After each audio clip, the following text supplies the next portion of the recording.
কেন্দ্রীয় সরকার ও নির্বাচন কমিশনের বিরুদ্ধে চক্রান্তের অভিযোগ তুলে লাভপুর ব্লকে মৌন মিছিল করল তৃণমূল কংগ্রেস। দলের দাবি এসআইআর প্রক্রিয়ার মাধ্যমে পরিকল্পিতভাবে বহু বৈধ ভোটারের নাম তালিকা থেকে বাদ দেওয়া হয়েছে। এই অভিযোগের প্রতিবাদে এদিন ব্লকের বিভিন্ন প্রান্ত থেকে দলীয় নেতাকর্মীরা একত্রিত হয়ে শান্তিপূর্ণ মৌন মিছিলে অংশ নেন।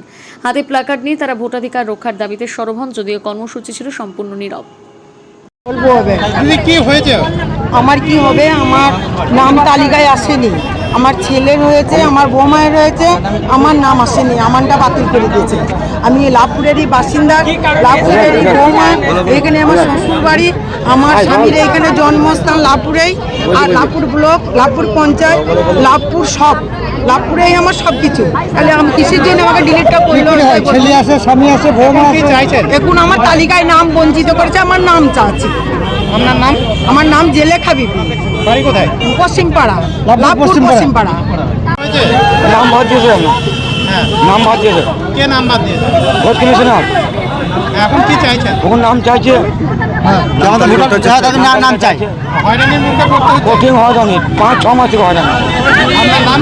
ইয়ারদিন শেখ, বাড়ি কোথায়? শুনিও। 23 তারিখে আমাদের ভোট, আস্তে আস্তে ভোট এগিয়ে আসছে, কিন্তু যাদের নাম ডিলিট হয়ে গেছে আজকে তারা অত্যন্ত চিন্তার মধ্যে আছে। আমাদের নেত্রী লড়াই করছেন মমতা বন্দ্যোপাধ্যায়। আমাদের ভারতবর্ষের সুপ্রিম কোর্টের প্রতি, আইনের প্রতি আস্থা বিশ্বাস আছে, সেখানেও মামলা চলছে, কিন্তু এখনো পর্যন্ত এই মানুষগুলো আজকে 4 মাস ধরে হয়রানির শিকার।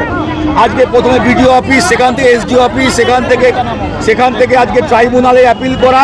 এই মানুষগুলো কি অপরাধ আপনারা জিজ্ঞাসা করুন এদেরকে।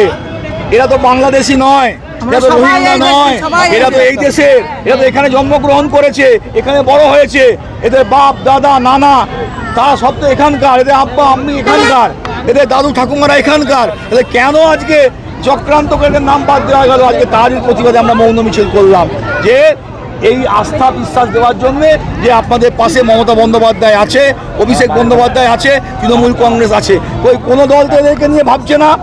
বিজেপি তো অনেক বড় বড় কথা বলছে, তারা তো বলছে সবকা সাথ সবকা বিকাশ। তাহলে এরা কি সেই সবকা সাথ নয়? এরা কি ভারতবাসী নয়? এরা কি আমার লাভপুরের মানুষ নয়? এদের কথা কোথায় ভাবছে? মিষ্টি মিষ্টি কথা বললে হবে? এদেরকে এই বিপদের মধ্যে কে ফেললো, কারা চক্রান্ত করলো, এরা সব জানে। তাই আজকে আমরা মৌন মিছিল করে এর প্রতিবাদ জানালাম। কিছু কিছু জায়গায় দেখা গেছে যে তারা জীবিত রয়েছে, তার সত্ত্বেও তাকে ভোটার লিস্ট থেকে ডিলিট করা। আমি তো বলছি, আমি তো একটা কথা বারবার বলছি, এই আপনারা একটু এনাদের সাথে কথা বলুন, জিজ্ঞেস করুন এনাদের বাড়ি কোথায়, এনাদের বাবাদের ঘর কোথায়, এনারা কোথায় জন্মেছেন জিজ্ঞেস করুন না। এনাদের স্বামীর নাম কি, এনাদের দাদুর নাম কি, নানার নাম কি, চাচার নাম কি, একটু জিজ্ঞেস করুন না। তাহলেই তো বুঝতে পারবেন যে এরা আমাদের এখানকার ভারতবাসী কিনা, এরা আমাদের এখানকার বাংলার মানুষ কিনা, এরা লাভপুরের মানুষ কিনা, এদের শিখতে জিজ্ঞেস করুন।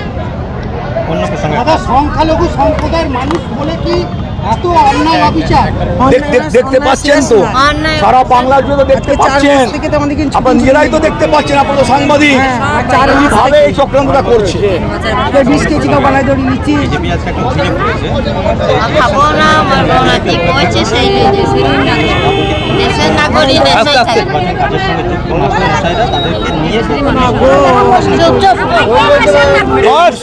এই উপাসনা ভবন একটি ধর্মীয় স্থান, উপাসনা ভবন একটি ধর্মীয় স্থান, এবং সেখানে মা ফুলগড়া মন্দির আছে। এবার সেখানে যে কেউ যেতে পারে, এবং সেখানে কোনো দলীয় কর্মসূচি হয় না। এটা সম্পূর্ণ একটি অরাজনৈতিক জায়গা।